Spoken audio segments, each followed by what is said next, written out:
महर्षि, परहित संपादन से क्या आशय है? क्या ये आचार्यों एवं मुनिराजों का कोई गुण है? एवं वर्तमान में हथकरघा, पूर्णायु, सेवायतन, दयोदय आदि जो प्रकल्प पूज्य आचार्य भगवान और आप जैसे मुनिराजों के आशीर्वाद से चल रहे हैं, क्या वे उसी के अंतर्गत आते हैं? सर्वार्थ सिद्धि में तत्वार्थ सूत्र की भूमिका लिखते हुए एक बहुत अच्छी बात कही। कश्चित आसन्न भव्य प्रत्यासन्निष्ठ प्रज्ञावान स्वयं हितम उपलिप्सु आत्मध्यान निमग्नम सन्न सन्न अवाग विसर्गम बप्सा मोक्ष मार्गम निरूपयंतम सन्न सन्न निविशन क्वचित आश्रमपते आचार्योपान्ते उपस्थित, ऐसा शब्द दिया। उसमें एक शब्द दिया परहित संपादनैक कार्य है, अर्थात आचार्य का काम क्या है?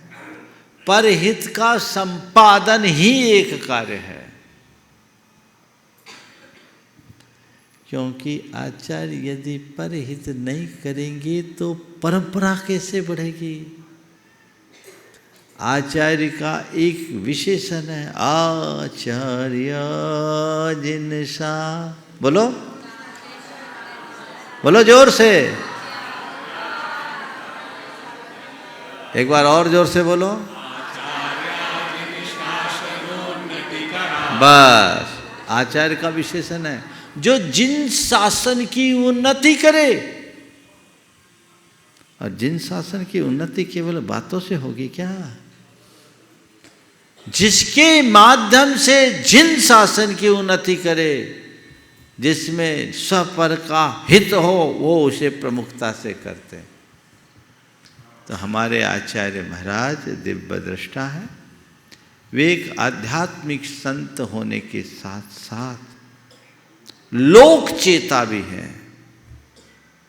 वो प्राणी मात्र के हित की भावना में निरत रहते हैं।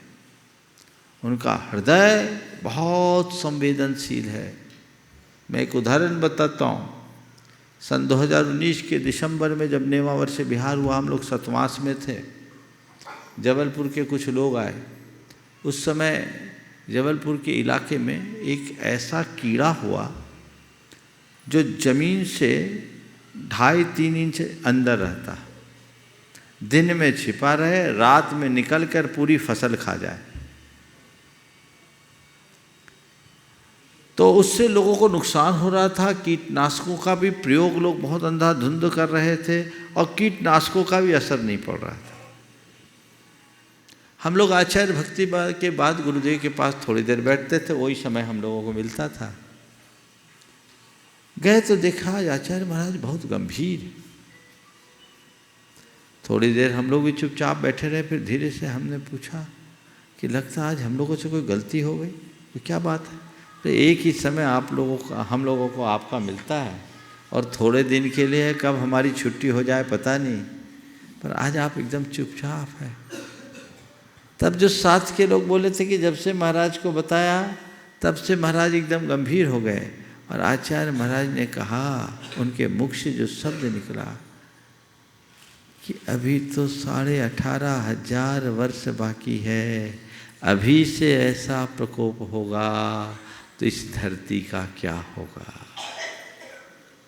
ये एक चिंतन है, एक अध्यात्मनिष्ठ आत्म साधक योगी का, एक संवेदनशील साधक का।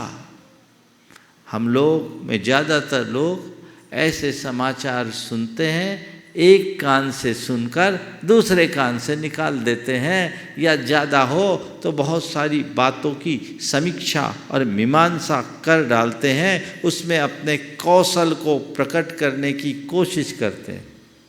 पर यथार्थ को तो समझो, समझ गए? इसलिए ये जितने भी कार्य हैं, ये जिन शासन की उन्नति के आधार हैं, तभी हम जैन धर्म की परंपरा को आगे बढ़ा पाएंगे।